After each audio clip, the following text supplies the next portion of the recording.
Hi viewers, welcome to our channel. ప్రస్తుతం మనతో పాటు ఇమ్మంది రామారావు గారు సీనియర్ జర్నలిస్ట్ ఉన్నారు. వారితో ఒకసారి మాట్లాడదాం. సార్ నమస్కారం. సార్ నమస్తే బాబు.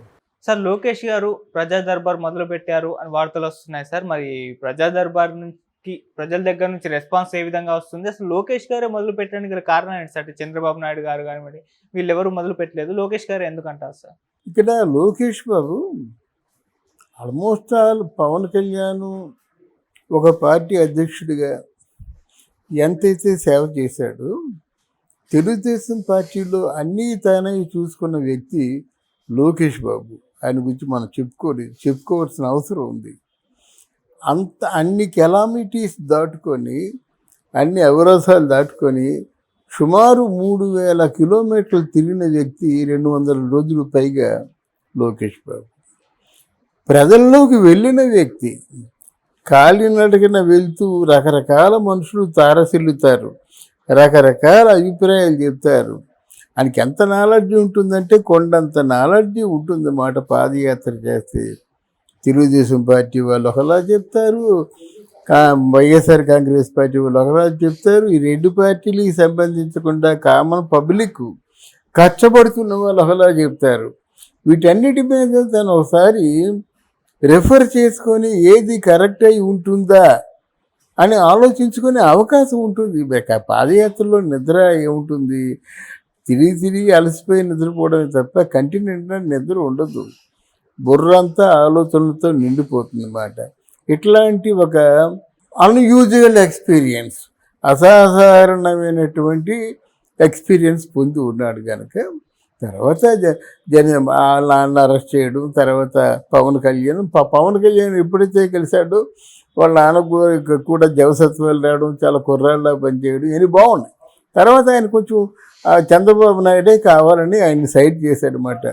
ఎందుకు అవసరం లేదు, ఆయన సారథిగా ఉంటాడు, నేను సలహాలు ఇస్తాను, ఆయన ఆవిష్కరిస్తాడని చెప్పేసి కొంచెం ఆ ఎలక్షన్ అంటే 2 నెలల పాటు పక్కన పెట్టిన మాట వాస్తవమే.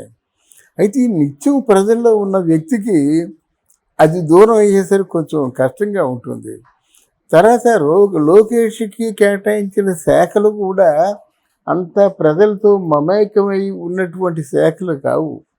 ఆయన ఎంతసేపు విదేశాల్లో ఉన్నటువంటి ఇన్ఫర్మేషన్ టెక్నాలజీ అంటే వ్యవస్థాపకుల్ని అట్లా పారిశ్రామికవేత్తలతోనే సంబంధాలు ఉంటాయి.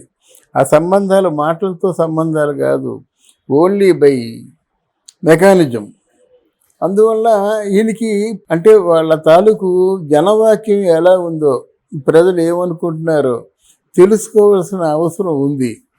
ఇప్పుడు చంద్రబాబు నాయుడు తాలూకు పరిపాలనలో చాలా మార్పు కనిపించింది. అంటే మంత్రులు ఇవ్వడం కానీ, అక్కడ ఆయనకు ఒక ప్రత్యేకమైన గుర్తింపు వద్దు, అందరితో పాటు నాకు ఆ కుర్చీ వేయమని చెప్పడం కానీ, ఉప ముఖ్యమంత్రి అంటే ఉప ముఖ్యమంత్రి పెద్ద ఏం కాదు, 60,000 లాంటి వాడని ఆ వాక్యాన్ని తీసి పారేసి నాకున్నటువంటి గౌరవంలో ఆయనకు కూడా సరిసమానంగా గౌరవం కావాలని, దానికి ఉదాహరణగా అంటే అసెంబ్లీలో శాసనసభలో వాళ్ళ తాలూకు ఎవరికి పేషీలో వారికి చంద్రబాబు నాయుడు, జగన్మోహన్ రెడ్డి ఫోటోలు పెట్టమని చెప్పేసి ఆర్డర్స్ జారీ చేయడం కానీ, ఇవన్నీ చూసినట్టయితే చాలా మార్పు కనిపిస్తుంది.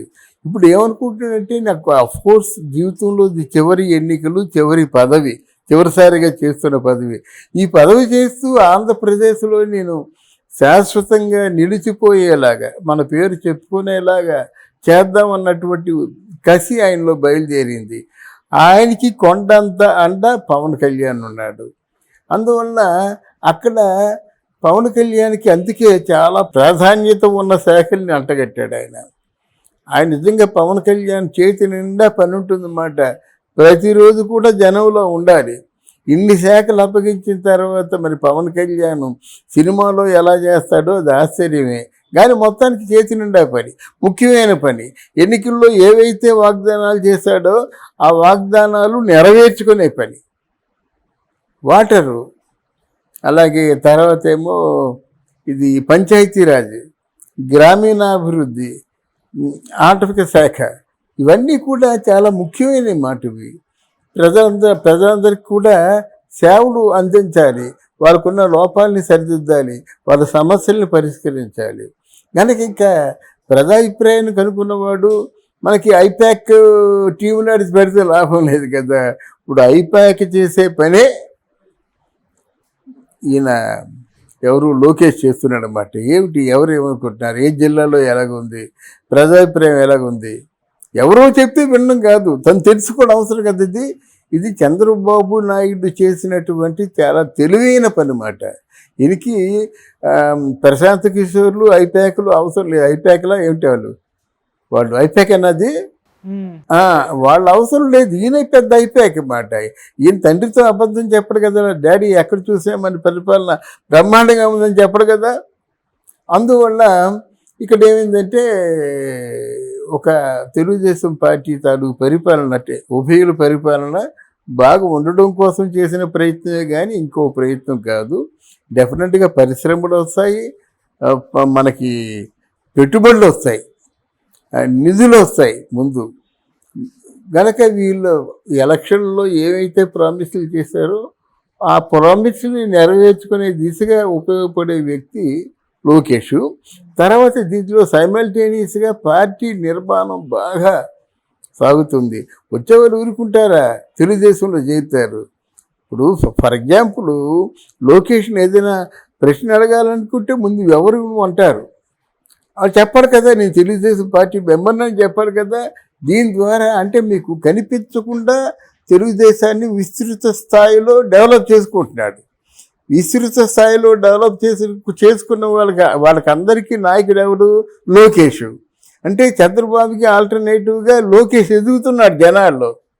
పాదయాత్ర ద్వారా కొంత ఎదిగినట్టయితే అనునిత్యం టచ్లో ఉంటూ ఆయన ఏదైనా ఆయనకి సంప్రదించాలన్నా పిటిషన్ పెట్టాలన్నా తెలుగుదేశం పార్టీ మెంబర్ అయి ఉండాలి.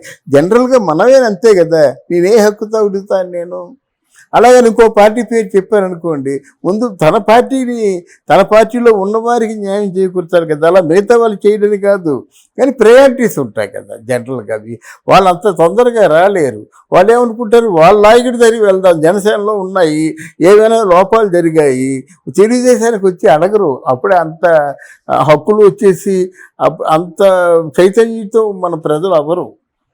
తెలుగుదేశంలో ఉన్న వాళ్ళు మీకు ఓటు వేసాం కానీ మిమ్మల్ని అడుగుతూ ఉంటారన్నమాట. అందువల్ల పార్టీ నిర్మాణ దశగా అడుగులు వేస్తాడు, పార్టీ ప్రజల్లో కూడా మంచి పేరు తెచ్చుకుంటాడు. రెండవది ఏంటంటే ఇంకొకరు ఎవరో వచ్చేసి ఆ సర్కస్ టీం ఏం చెప్తే అది వినేలా కాకుండా వాళ్ళే yes sir no plus sir minus అని తెలుసుకోగలుగుతారు.